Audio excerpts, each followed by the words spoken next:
Hey guys, Half Chrome. Today we are here to talk about the ZeroTech Dobby. Now this thing has been around for a while. Why are we talking about it today? The price has dropped significantly and it's finally worth another look as it now competes pretty well with some of these other drones. Yeah, so we've got this under $200, now the Yuneec Breeze, a very similar drone, also under $200. If you want to get under $100, you got the Ryze Tello, and if you're looking for something with an mechanical gimbal, then you have the DJI Spark. So stick with us. We're gonna do a little more detailed comparison. We'll see you in a minute.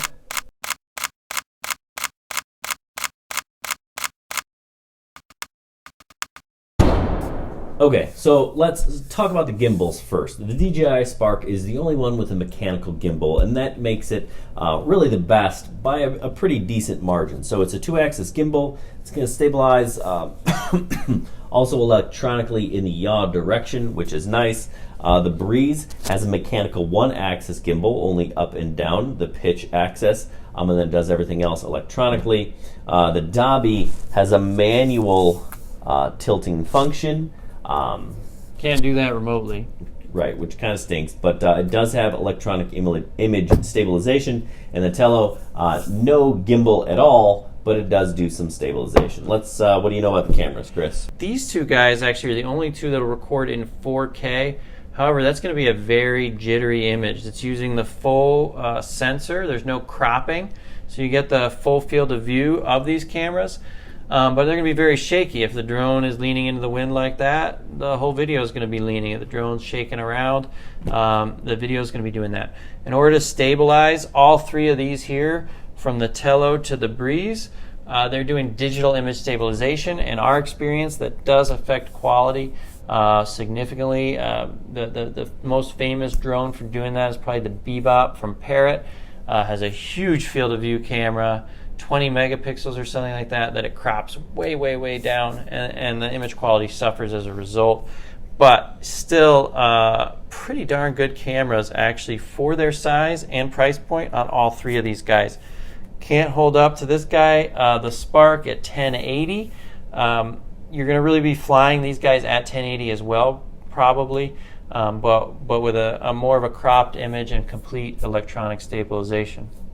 A lot of people want to know, how long can I fly these drones? Well, the big winner here is the Spark at 16 minutes. Actually, after that, then it's the Tello at about 13.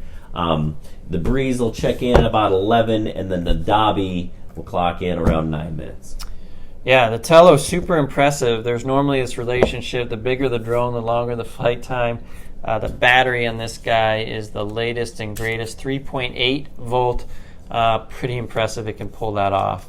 That flight time is super impressive on this guy. Especially for a drone with brushed motors. This is the one up here with brushed motors were brushless. That's what these all are.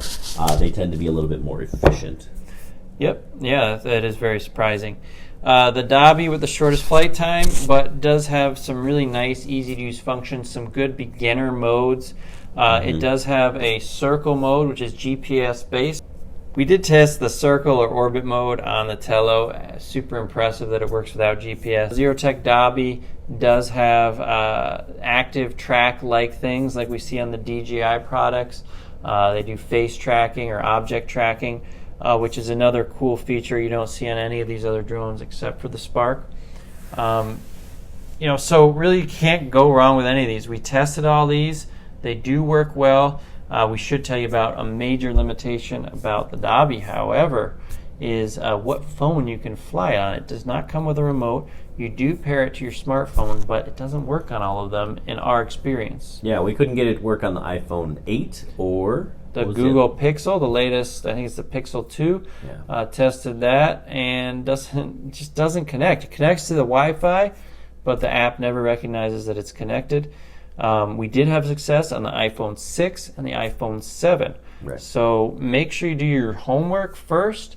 Basically, if you have one of those two phones and you're not upgrading anytime soon, go ahead, iPhone 6, iPhone 7, get the Dobby. Otherwise, we haven't had any issues with the Breeze, the Tello, or obviously the DJI Spark on any phone that we've paired to their remotes or to the drones directly.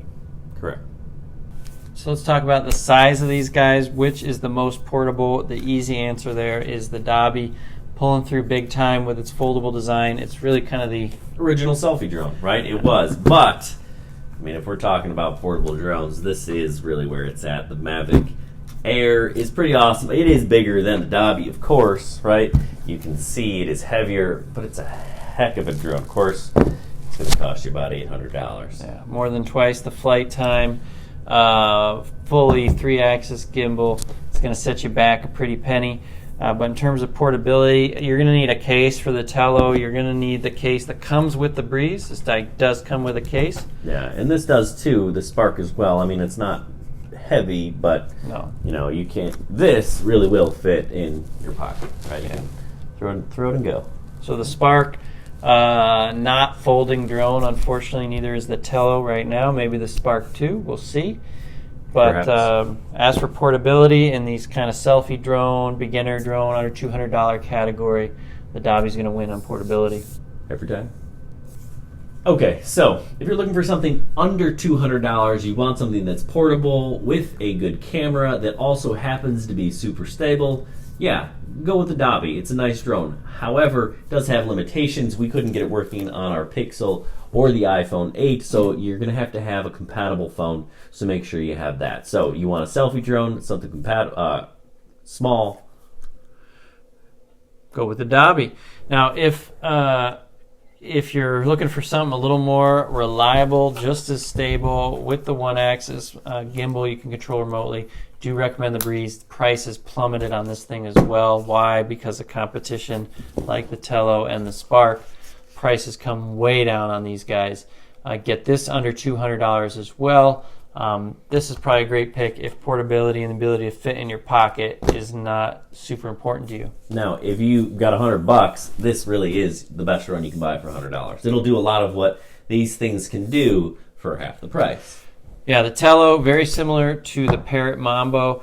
The thing you can't get under $100 on the Mambo is the camera. If you want to spend $70, you can get it with the little pellet launcher, which is kind of neat. It's fun. But very similar in terms of capabilities. Much shorter flight time. You get an extra 4 or 5 minutes or so on the Tello, I believe. Mm-hmm. But very similar in terms of stability and ability to program them with different software packages if you're into that. So, but the Tello is probably our top pick under 100 at this point. Yeah, and if you're thinking, hey, I really want something that's going to take good video, there are decent videos coming out of these. Spark is your best bet, but again, that's going to be about twice what the ZeroTech Dobby or the Yuneec Breeze is going to cost you. Yeah, we have a couple of our top drones out of commission right now. I actually used the Spark to do some real estate videography the other day. Yeah, it can be done. It was a little challenging with the limited connection, the Wi-Fi connection. But other than that, it actually worked pretty darn well. 1080, you don't need much better than that most of the time. That's true. Hey, thanks for watching. Make sure you check out our website, halfchrome.com, and subscribe to our YouTube channel. See you next time. It's better.